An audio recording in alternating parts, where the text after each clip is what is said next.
Welcome friends and students. This is Mahendra Guru, the official YouTube channel of mahendraguru.com and you are watching our static show. जी हाँ दोस्तों, आज हम आप सबके सभी के सामने उपस्थित हुए अपने स्टैटिक शो के साथ। जी हाँ, इस स्टैटिक शो की सीरीज की अगर हम बात करें तो एग्जाम में स्टैटिक से जुड़े काफी क्वेश्चन पूछे जाते हैं जो कि आपके लिए काफी इंपॉर्टेंट हो सकते हैं और आपकी सफलता में चार चांद लगा सकते हैं। तो चलिए आज हम स्टैटिक शो की सीरीज की शुरुआत करते हैं इंपॉर्टेंट बैंक के हेडक्वार्टर्स की ट्रिक के साथ। जी हाँ, अगर हम एग्जाम्स की बात करें, बैंकिंग एग्जाम्स की बात करें, एसएससी एग्जाम्स की बात करें या अदर कॉम्पिटिटिव एग्जाम्स की अगर हम बात करते हैं तो वहां पर इंपॉर्टेंट बैंक्स के हेडक्वार्टर्स जरूर पूछे जाते हैं जो आपको कहीं ना कहीं पीछे रख देते हैं, क्योंकि आपको अगर उस बैंक के हेडक्वार्टर्स के बारे में मालूम ना हो, उनकी ट्रिक के बारे में, उनके हेडक्वार्टर्स लर्न ना हो, तो आप कहीं ना कहीं एक दो मार्क्स से पीछे रह जाते हैं। तो आज हम देखते हैं इंपॉर्टेंट बैंक के हेडक्वार्टर्स और उनके जो हेडक्वार्टर्स उनको हम ट्रिक के माध्यम से कैसे लर्न कर सकते हैं। तो let's start our this static show session, जिसमें हम देखेंगे कि बैंकिंग हेडक्वार्टर्स को एक ट्रिक के माध्यम से कैसे याद रख सकते हैं। लेकिन आगे बढ़ने से पहले जी हाँ, don't forget to subscribe our YouTube channel. अगर आपने अभी तक हमारे चैनल को सब्सक्राइब नहीं किया तो जल्दी से करिए, क्योंकि आपके लिए काफी इंपॉर्टेंट रहने वाला है, आपके लिए आपके लिए महत्वपूर्ण रहने वाला है। तो let's start our this session with important bank headquarters trick. तो चलिए आगे बढ़ते हैं और देखते हैं कि हम इन बैंक की हेडक्वार्टर्स की ट्रिक को किस तरह से देख सकते हैं। तो चलिए, अब हम यहाँ पर अगर हम इंपॉर्टेंट बैंक्स की बात करें तो यहाँ पर पब्लिक सेक्टर बैंक बहुत सारे हैं जिनकी अगर हम बात करते हैं, इंपॉर्टेंट बैंक्स हैं, नेशनलाइज्ड बैंक हैं। तो हम यहाँ पर कुछ ट्रिक्स एक एक दो दो करके हम यहाँ पर ट्रिक्स को डिस्कस करेंगे। आपको उस ट्रिक को लर्न करना है जो आपको लास्ट ऑफ द सेशन आपको काफी इंपॉर्टेंट होने वाली है। तो चलिए, अगर हम पहली ट्रिक की बात करते हैं तो यहाँ पर आप एक चित्र देख पा रहे होंगे। ये गेटवे ऑफ इंडिया है, जो कि आप सभी को मालूम होगा भारत के किस शहर में स्थित है।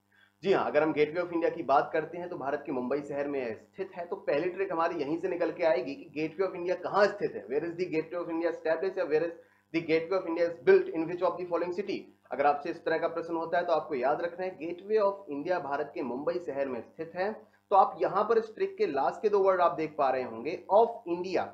जी हाँ, गेटवे ऑफ इंडिया के लास्ट के दो वर्ड हैं ऑफ इंडिया यानी मुंबई। तो आपको यहां पर याद रखना है गेटवे ऑफ इंडिया मुंबई में है, ऑफ इंडिया यानी मुंबई, यानी जिन बैंकों के लास्ट में ऑफ इंडिया शब्द का इस्तेमाल होगा उन सभी बैंकों के जो हेडक्वार्टर्स होंगे वो मुंबई में स्थित होंगे। जी हाँ, gateway of India in Mumbai, so reserve bank of India in Mumbai, bank of India in Mumbai, central bank of India in Mumbai, union bank of India in Mumbai and state bank of India is also in Mumbai. यहां side में आप जो years देख पा रहे हैं, जैसे 1935, 1906, 1911, 1990, 1955, ये सभी जो ईयर हैं वो इन पर्टिकुलर बैंक्स के स्टैब्लिश ईयर हैं। तो जी हाँ, हमारी पहली ट्रिक हमने देखी, गेटवे ऑफ इंडिया भारत के मुंबई शहर में स्थित है। तो जिन बैंकों के लास्ट में ऑफ इंडिया शब्द का इस्तेमाल किया गया है उन सभी के हेडक्वार्टर मुंबई में स्थित है, जैसा कि आप यहाँ पर देख पा रहे हैं। तो मुझे उम्मीद है आपको इन बैंकों के हेडक्वार्टर्स याद हो गए होंगे।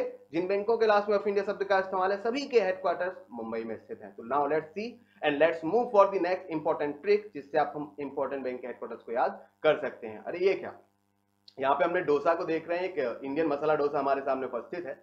तो यहाँ पर हमें इससे भी हम एक ट्रिक को याद रख सकते हैं, इंपॉर्टेंट बैंक के हेडक्वार्टर्स को हम यहाँ पर याद रख सकते हैं। ट्रिक कुछ इस प्रकार है, इंडियन मसाला डोसा चेन्नई यानी मद्रास। यानी अगर हम बात करें, इंडियन मसाला डोसा एक बहुत ही फेमस डिश है साउथ इंडिया की। जी हाँ, आप सभी ने खाया होगा। इसी में एक डिश होती है इंडियन मसाला डोसा। वैसे डोसे कई प्रकार के होते हैं, यहाँ पर हम मसाला डोसा की बात करेंगे।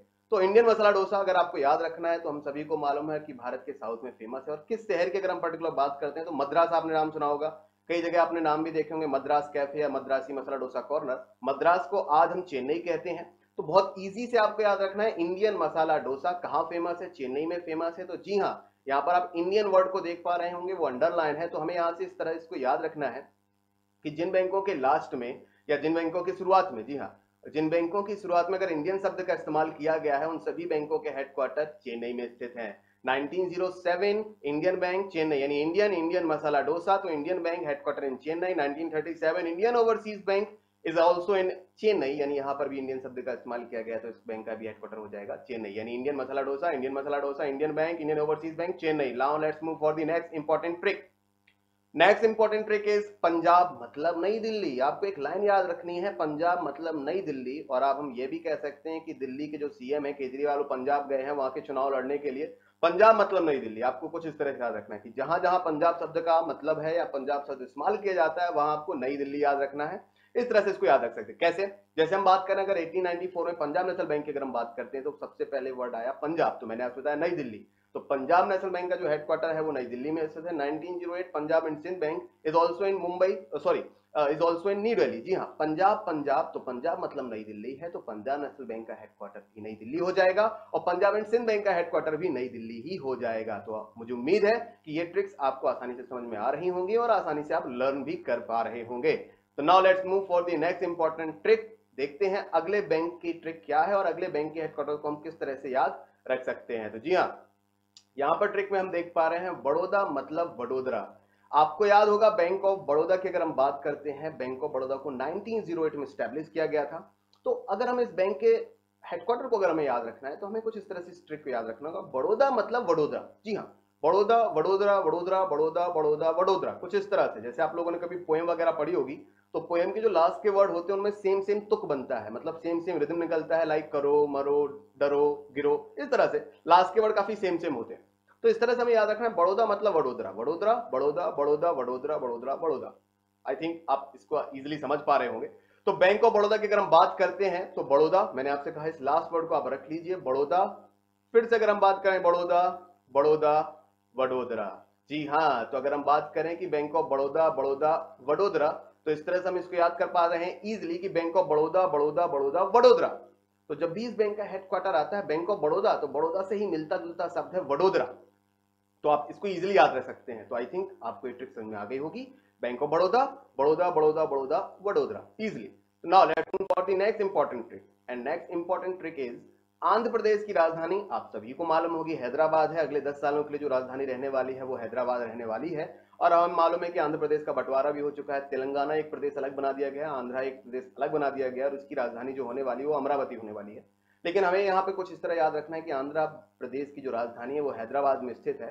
तो आप इस बैंक का नाम तो आपने सुना ही होगा, आंध्रा बैंक। जी हाँ, 1923 में आंध्रा बैंक को स्टैब्लिश किया गया था, 1923 में आंध्रा बैंक को स्थापित किया गया था। तो अगर इसका हेडक्वार्टर पूछा था कि where is the Andhra Bank headquarter located, अगर आपसे पूछा था कि आंध्रा बैंक का जो हेडक्वार्टर है वह कहाँ स्थित है, तो इसको इजी याद रखने का तरीका कि आंध्र प्रदेश की जो कैपिटल है वो हैदराबाद है, तो इस बैंक का जो हेडक्वार्टर हो जाएगा वो हैदराबाद हो जाएगा। तो आंध्रा बैंक का हेडक्वार्टर हैदराबाद, बिकॉज आंध्र प्रदेश की जो कैपिटल है वो क्या है, Hyderabad. Now let's move for the next important trick. अगली ट्रिक की अगर हम बात करें, सिंडिकेट सिक्किम, सिक्किम सिंडिकेट, आपने नाम तो सुना ही होगा इस बैंक के और हो सकता है आपका खाता भी हो इस बैंक में। सिंडिकेट बैंक, जी हम बात कर रहे हैं सिंडिकेट बैंक की। अगर हमें सिंडिकेट बैंक के हेडक्वार्टर को याद रखना है, सिंडिकेट बैंक की जो स्थापना हुई थी, एस्टेब्लिशमेंट जो हुआ था वो 1925 में हुआ था। तो अगर हमें सिंडिकेट बैंक की इंपॉर्टेंट जो हेडक्वार्टर उसको याद रखना है तो कुछ इस प्रकार से हमें याद रखना होगा, सिंडिकेट सिक्किम, सिक्किम सिंडिकेट। जी हाँ, जैसे आपने याद किया था बड़ौदा वडोदरा बड़ौदा बड़ौदा, उसी तरह आपको याद रखना है syndicate Sikkim, Sikkim syndicate, syndicate Sikkim, कुछ इस तरह से आपको याद रखना पड़ेगा अगर आपको एग्जाम में मार्क्स गेन करने हैं। जी हाँ, सिंडिकेट सिक्किम, मुझे लग रहा है कि आप सभी को याद हो गया होगा सिंडिकेट सिक्किम। तो बढ़ते हैं आखिर हमारी ट्रिक क्या हो सकती है। सिक्किम अगर वर्ड आपको याद हो गया है तो आपने एक पॉपुलर यूनिवर्सिटी का नाम भी सुना होगा, सिक्किम मणिपाल यूनिवर्सिटी। जी हाँ, सिक्किम मणिपाल यूनिवर्सिटी काफी फेमस यूनिवर्सिटी है, ये कई बैंकों से करार करके भी एग्जाम कंडक्ट कराती है, आप सभी को पता होगा, बैंकिंग की ट्रेनिंग वगैरह भी प्रोवाइड कराती है बैंक्स के लिए। तो आपको यहाँ पर याद रखना है सिंडिकेट सिक्किम, सिक्किम सिंडिकेट, और सिक्किम से याद रखना है सिक्किम मणिपाल यूनिवर्सिटी। तो यहाँ पर एक वर्ड है मणिपाल, तो जी हाँ, सिंडिकेट सिक्किम, सिक्किम मणिपाल यूनिवर्सिटी। तो सिंडिकेट बैंक के अगर हम हेडक्वार्टर की बात करते हैं तो इसका जो हेडक्वार्टर वो मणिपाल में स्थित है। मणिपाल आपको कर्नाटका में ही स्थित है, तो सिंडिकेट बैंक का जो हेडक्वार्टर वो मणिपाल में स्थित है। तो आपको याद रखना है सिक्किम मणिपाल यूनिवर्सिटी से। और सिक्किम कैसे याद रखना है, सिंडिकेट मतलब Sikkim, Sikkim syndicate, syndicate Sikkim, Sikkim Manipal university. तो सिंडिकेट बैंक का हेडक्वार्टर भी कहाँ हो जाएगा, मणिपाल में। So now let's move for the next important trick, and next important trick is, अगर हम अगली ट्रिक की बात करें तो मुझे उम्मीद है कि आप सभी को यहां तक की सारी ट्रिक याद हो गई होंगी। और अगली ट्रिक कुछ इस प्रकार है, दान देना है तो मुंबई को देना है। जी हाँ, अगर आपको दान देना है तो मुंबई को देना है। देना बैंक का नाम आपने जरूर सुना होगा, जिसको 1938 में स्थापित किया गया था। जी हाँ, तो अगर हम देना बैंक की बात करते हैं तो यहाँ पर देखिए, देना है तो कुछ ना कुछ तो देना है, और देना है दान। जी हाँ, दान देना है, और दान देना है तो मुंबई क्यों हुई, क्यों देना है। अगर हमने यहाँ पे हम ट्रिक की बात करते हैं, दान देना तो मुंबई को देना, लेकिन मुंबई क्यों हुई, क्यों देना। अगर हम बात करें कि हम दान देते क्यों हैं, तो हम दान देते हैं गरीबों को ताकि वो गुजारा कर सके, अपना पेट भर सकें। तो अगर हम याद रखें कि अर्बन पॉवर्टी की अगर हम बात करते हैं, शहरी गरीबी की अगर हम बात करते हैं कि भारत के किस शहर में सबसे ज्यादा शहरी गरीबी यानी अर्बन पॉवर्टी है, तो हमारे पास एक ही नाम निकल के आता है, वो निकल के आता है मुंबई। तो जी हाँ, तो गरीबी मिटाने के लिए हमें दान देना है, तो दान देना है तो मुंबई को इसलिए देना है क्योंकि सबसे ज्यादा शहरी गरीब मुंबई में ही है। तो दान देना तो मुंबई को देना। जी हाँ, देना तो मुंबई को देना, देना क्या है, दान, दान देना तो किसको देना, मुंबई को देना। तो देना कहाँ है, मुंबई में। मुंबई में क्या देना है, दान देना है। तो आई थिंक आप इजीली समझ रहे होंगे कि दान कहाँ देना है, मुंबई में देना है। मुंबई को क्यों देना है, बिकॉज सबसे ज्यादा शहरी गरीबी मुंबई में ही स्थित है। तो व्यूअर्स, हमने यहाँ पर जो अभी हमने ये सारी चीजें देखी हैं, इंपॉर्टेंट बैंक के हेडक्वार्टर्स जो हमने देखे हैं, इसके साथ ही साथ और भी बहुत से बैंक है जो आपके लिए काफी इंपॉर्टेंट हो सकते हैं। उनके लिए हम ट्रिक नहीं बल्कि एक सीरीज के साथ उनको याद रखने का प्रयास करेंगे। तो चलिए आगे बढ़ते हैं और बाकी जो बैंक्स हैं, जो पब्लिक सेक्टर बैंक हैं, उनको हम ट्रिक के नहीं बल्कि एक सीरीज के माध्यम से याद करेंगे। चलिए आगे बढ़ते हैं और बाकी बैंकों के हेडक्वार्टर्स को एक सीरीज के माध्यम से याद रखने का प्रयास करते हैं। सीरीज देख पा रहे हैं कि यहाँ पर जो इंपॉर्टेंट बैंक्स की एक सीरीज है, हमने अभी कुछ ट्रिक्स को लर्न किया। अब देखते हैं कि आखिर हम बाकी के बैंक्स के हेडक्वार्टर को किस तरह से आसानी से याद रख सकते हैं। व्यूअर्स, यहाँ पर आप पहले बैंक को देख पा रहे हैं जो कि 1865 में स्टैब्लिश हुआ, जिसका नाम है Allahabad bank. This is also the known as the oldest bank of India. जी हाँ, आप सभी को मालूम होगा कि इसे भारत का सबसे पुराना बैंक भी कहते हैं, जो कि कोलकाता में स्थित है। तो यहाँ पर आपको सारे बैंक्स के हेडक्वार्टर को ट्रिक के साथ नहीं, यहाँ पे कुछ आपको अलग से भी याद रखना होगा। जैसे आप इलाहाबाद बैंक को देख पा रहे हैं, आप इसको अलग से याद करिए। इलाहाबाद बैंक का हेडक्वार्टर कोलकाता में स्थित है, यानी जो सबसे फर्स्ट बैंक जो है सीरीज का, वो इलाहाबाद बैंक है जो कि कोलकाता में स्थित है। यहां पर अगर हम ईयर पर फोकस करें तो ईयर्स को हमने इंक्रीजिंग ऑर्डर में रखा है, यानी कि 1865, उसके बाद जो बैंक स्टैब्लिश हुआ 1894 में पंजाब नेशनल बैंक, इसके बाद 1906, 1906 एंड 1906, इसके बाद 1907। तो इस तरह से हम जो देख पा रहे हैं कि हमने यहाँ पर जो ईयर्स को मेंशन किया है वो हमने इंक्रीजिंग ऑर्डर में किया है, 1908, 1908 एंड 1911। तो आप यहाँ पर देख पा रहे हैं हमने इसको इंक्रीजिंग ऑर्डर में सजाया है। तो हमें ट्रिक में भी इसी माध्यम से चलना है, इसी मीडियम से आगे बढ़ना है। तो इलाहाबाद बैंक हमने लर्न कर लिया, इलाहाबाद बैंक का headquarter Kolkata. Punjab National bank हम पहले भी लर्न कर चुके हैं, पंजाब मतलब नई दिल्ली, नई दिल्ली यानी पंजाब नेशनल बैंक का हेडक्वार्टर नई दिल्ली हो जाएगा। बैंक ऑफ इंडिया को हमने भी पहले लर्न कर लिया, ऑफ इंडिया मतलब gateway of India, gateway of India headquarter in Mumbai. Canara bank, अगर हम कैनरा बैंक की बात करें तो पहले अगर हम यहाँ पर ईयर्स पर फोकस करें, 1906, 1906 एंड 1907, अगर हम ये 3 ईयर्स पे फोकस करें तो यहाँ पर ये जो 3 ईयर्स है वो आपके सेम है, यानी 1906, 1906 एंड 1906। लेकिन हमने यहाँ पर जो बैंकों को मेंशन किया है, bank of India, Canara bank and corporation bank, इनको हमने अल्फाबेटिकल ऑर्डर में सजाया है, यानी कि एबीसीडी के हिसाब से बी पहले आएगा, फिर सी ए पहले आएगा और फिर सीओ बाद में आएगा। जी हाँ, तो इसी तरह से हमको याद रखना है कि 1906 में 3 बैंक हैं, बैंक ऑफ इंडिया पहले आएगा अल्फाबेटिकल ऑर्डर के हिसाब से, कैनरा बैंक सेकंड आएगा अल्फाबेटिकल ऑर्डर के हिसाब से, और कॉर्पोरेशन बैंक तीसरा आएगा अल्फाबेटिकल ऑर्डर के हिसाब से। तो यहां पर हमने बैंक ऑफ इंडिया को याद कर लिया। कैनरा, तो अगर मैं बात करूं कैनरा बैंक की, अगर हम बात करता हूं तो कैनरा को हमें याद रखना है जैसा कि हमने याद रखा था बड़ौदा, वडोदरा, बड़ोदरा, बड़ौदा, सिक्किम को हमने याद किया था, सिंडिकेट को सिक्किम से याद किया था। उसी तरह हमें कैनरा को भी याद रखना है कर्नाटक से। कैनरा मतलब कर्नाटक। जी हाँ, आपको याद रखना है कैनरा मतलब कर्नाटक, कर्नाटक कैनरा, कैनरा मतलब कर्नाटक। और अगर मैं आपसे पूछता हूं कि कैनरा बैंक का जो आपका कर्नाटक का जो कैपिटल है, कर्नाटक स्टेट की जो कैपिटल है वो कौन सी है, तो आपका आंसर होगा बेंगलुरु। जी हाँ, कैनरा को आपको याद रखना है, कैनरा मतलब कर्नाटक, कर्नाटक कैनरा, कैनरा कैनरा कर्नाटक, कर्नाटक की जो कैपिटल हो जाएगी बेंगलोर, और बेंगलोर के जस्ट नीचे है मैंगलोर। जी हाँ, इसका भी तुक बन रहा है एक पोयम की तरह, बेंगलोर के नीचे है मैंगलोर, मैंगलोर के ऊपर है बेंगलोर। तो बेंगलोर, मैंगलोर, मैंगलोर, बेंगलोर, आपको इस तरह से इजिली याद रखना है कि बेंगलोर के जस्ट नीचे है मैंगलोर, और मैंगलोर के सामने अगर हम बात करें तो आपका हेडक्वार्टर है, यानी बैंक जो है वो है कॉर्पोरेशन बैंक। तो जी हाँ, कैनरा, कैनरा मतलब कर्नाटक, कर्नाटक की कैपिटल हो गई बेंगलोर, बेंगलोर के नीचे मैंगलोर, मैंगलोर के ऊपर बेंगलोर, बेंगलोर, मैंगलोर, मैंगलोर, बेंगलोर, बेंगलोर, मैंगलोर, मैंगलोर के सामने आपका जो हेडक्वार्टर हो जाएगा वो कॉर्पोरेशन बैंक का हो जाएगा। तो आई थिंक आप इसको इजीली समझ गए होंगे।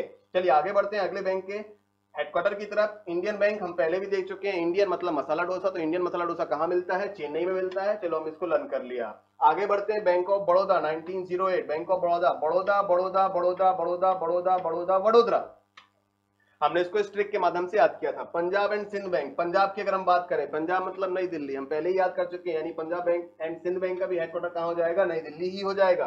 Central bank of India, of India शब्द का इस्तेमाल किया गया है तो हम सभी को मालूम है इसका हेडक्वार्टर मुंबई हो जाएगा। यूनियन बैंक ऑफ इंडिया की अगर हम बात करें 1919 में जो एस्टैब्लिश हुआ था, उसका हेडक्वार्टर भी मुंबई हो जाएगा। तो यहाँ पे हमने जो सीरीज की बात की थी, आई थिंक आपको यहाँ पर ये सीरीज बिल्कुल क्लियर हो गई होगी। चलिए अब आगे बढ़ते हैं अगली सीरीज की ओर और देखते हैं कि बाकी के जो बैंक के हेडक्वार्टर्स हैं उनको कैसे इजीली हम याद रख सकते हैं। तो 1923, फिर से आप इसको याद रखिएगा, हमने इंक्रीजिंग ऑर्डर में इसको रखा हुआ है। 1923, 1925, 1931, 1935, 1937, 1938, 1943, 43, 50 एंड 55। यानी यहाँ पर हमने अगर बैंकों के हेडक्वार्टर्स की बात करें, बैंकों की बात करें तो उनके स्टैब्लिश ईयर के इंक्रीजिंग ऑर्डर के क्रम में ही हमने उनको सजाया है। चलिए अगर हम पहले बैंक की बात करते हैं वो है आंध्रा बैंक। तो आंध्रा बैंक हम पहले भी देख चुके हैं, आंध्र प्रदेश की जो कैपिटल हो जाएगी वो हैदराबाद हो जाएगी। तो इसको हमने आसानी से लर्न कर लिया था। सिंडिकेट को हमने कुछ इस प्रकार से लर्न किया था। सिंडिकेट मतलब सिक्किम, सिक्किम सिंडिकेट, सिंडिकेट सिक्किम, सिक्किम सिक्किम से हमने सिक्किम मणिपाल यूनिवर्सिटी को याद किया था। तो सिक्किम से हमें मणिपाल याद था, तो सिंडिकेट का मतलब हमारे लिए क्या हो जाएगा, मणिपाल हो जाएगा। चलिए 1931 अगर हम बात करें विजया बैंक की, जी हाँ, विजया बैंक को कैसे याद करें, तो इसको हमें याद रखना है कि हमने विजय प्राप्त कहाँ की, या हम इस तरह कह सकते हैं भारत के इस महान शासकों में अकबर का नाम आता है, तो अकबर ने विजय कहां प्राप्त की, और अकबर की अगर फेमस बैटल्स की बात किया तो हल्दी घाटी बैटल आपने सुना होगा, हल्दी घाटी की लड़ाई। तो हमें विजय प्राप्त करनी है हल्दी घाटी में। बस यहाँ पे जो घाटी है वो हल्दी की नहीं है बल्कि सिलिकन की घाटी है। जी हाँ, सिलिकन वैली ऑफ इंडिया, आप सभी को मालूम होगा, ये भी एक जीके का फैक्ट है कि सिलिकन वैली ऑफ इंडिया के नाम से भारत के किस शहर को जाना जाता है, तो भारत के सिलिकन वैली के नाम से बेंगलोर को जानते हैं। तो जैसे हल्दी घाटी की बैटल थी, हल्दी घाटी थी, वैसे ही सिलिकन की घाटी है। तो हमें विजय प्राप्त करनी है सिलिकन की घाटी में, जैसे हल्दी की घाटी में अकबर ने विजय प्राप्त की थी, उसी तरह हमें सिलिकन की घाटी में विजय प्राप्त करनी है। तो विजय कहां प्राप्त करनी है, सिलिकन की घाटी में, और सिलिकन की घाटी भारत के किस शहर को कहते हैं, बेंगलोर। तो हमें इजीली याद हो गया बेंगलोर। चलिए अगले बैंक की तरफ बढ़ते हैं, जो कि है bank of Maharashtra. Bank of Maharashtra के हेडक्वार्टर को इस तरह से याद रख सकते हैं कि महाराष्ट्र में दो ही चीजें ज्यादा फेमस है, एक तो भेलपूरी और दूसरे, अगर हम बात करें भेलपूरी की बात करें तो ये काफी फेमस है। तो आपको याद रखना है कि बॉम्बे की मशहूर भेलपूरी आपने नाम सुना ही होगा, बॉम्बे की मशहूर भेलपूरी सुना ही होगा। तो आप इस तरह इसको याद रख सकते हैं कि बैंक ऑफ महाराष्ट्र, महाराष्ट्र में फेमस है भेलपूरी। भेलपूरी का अगर जो लास्ट वर्ड देखें वो है पूरी, तो पूरी से हम पुणे याद रख सकते हैं। जी हाँ, महाराष्ट्र भेलपूरी, भेलपूरी, पूरी, पूरी, पुणे, पुणे या पूरी बात एक ही है। तो आप इस तरह से याद रख सकते हैं कि महाराष्ट्र में भेलपूरी फेमस है, तो पूरी से पुणे। आई थिंक आपको समझ में आ गया होगा। Now let's move for the next important bank. Next important bank is Indian overseas bank. आपको इजीली याद है, इंडियन मसाला डोसा, जाएंगे चेन्नई के साथ। अगले बैंक की बात करें, देना है कुछ ना कुछ तो देना है, और देना है दान, दान देना है, किसको देना है, मुंबई को देना है। मुंबई को क्यों देना है, क्योंकि सबसे ज्यादा जो शहरी गरीबी है, अर्बन पॉवर्टी है, वो मुंबई में है, तो हमें देना है दान, दान देना है मुंबई को। अगले बैंक की अगर हम बात करते हैं, ओरिएंटल बैंक ऑफ कॉमर्स यानी कि ओबीसी। अगर साथियों मैं आपसे कहूं कि यह बैंक आपको अलग से लर्न ही करना होगा तो आपको ज्यादा परेशानी नहीं होनी चाहिए, तो आप इस बैंक को अलग से लर्न कर लीजिएगा कि ओबीसी का जो हेडक्वार्टर है वो गुरुग्राम में स्थित है, यानी कि गुड़गांव में स्थित है। अगले बैंक की अगर हम बात करते हैं 1943, 1950 और 1955, यूको बैंक की अगर हम बात करें, यूको बैंक का जो हेडक्वार्टर है वो कोलकाता में स्थित है, और यूनाइटेड बैंक का हेडक्वार्टर जो है वह भी कोलकाता में स्थित है। तो अगर हम बात करें, आप अगर इसको इजीली रन करना चाहे तो आप कर सकते हैं।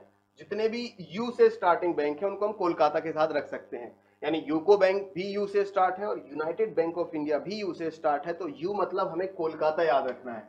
जी हाँ, दोनों ही बैंकों के हेडक्वार्टर कोलकाता में स्थित है। यू से यूको, यू से यूनाइटेड, दोनों ही बैंकों के हेडक्वार्टर कोलकाता में है। बस आपको मैं एक यहाँ पर बता दूं कि एक एक्सेप्शन है कि यहाँ पर यूनाइटेड बैंक ऑफ इंडिया के हेडक्वार्टर मुंबई होने के ऑफ इंडिया होने के बावजूद इसका हेडक्वार्टर मुंबई नहीं है। तो आपको याद रखना है कि यूनाइटेड बैंक ऑफ इंडिया है, उसका हेडक्वार्टर मुंबई नहीं है ऑफ इंडिया होने के बावजूद। लास्ट के अगर हम बढ़े, भारत का सबसे बड़ा bank state bank of India, इसका हेडक्वार्टर लास्ट में ऑफ इंडिया लगा है, तो हम इसको इजीली याद रख सकते हैं, वो है मुंबई। तो आई थिंक आपको ये जो मैंने दोनों सीरीज आपसे डिस्कस की हैं आपको क्लियर हो गई होंगी। व्यूअर्स, जैसा कि आज हमने इतनी सारी ट्रिक्स को लर्न किया, इतनी सारी ट्रिक्स को देखा कि किस तरह हम बैंकों के हेडक्वार्टर्स को याद रख सकते हैं, उम्मीद है कि आपको ये ट्रिक्स और ये सीरीज वाली जो ट्रिक थी आपको पसंद आई होगी। अगर आपको ये सेशन पसंद आया है और अगर आप आगे भी इस तरह के जीके के सेशंस चाहते हैं, स्टैटिक जीके के सेशंस चाहते हैं, तो लाइक कीजिए, कमेंट कीजिए और शेयर भी कीजिए। और अभी तक अगर यूट्यूब के चैनल को अभी तक आपने सब्सक्राइब नहीं किया है तो जल्दी से कर लीजिए। तो व्यूअर्स, आज हमें यहीं विदा दीजिए, अगली बार हम मिलते हैं कुछ नए स्टैटिक के सेशन के साथ। तो चलिए व्यूअर्स, आज इस सेशन को देखने के लिए आपका धन्यवाद, थैंक यू, और बने रहिए हमारे साथ और स्टैटिक के सेशन में बने रहिए, because your success is our success.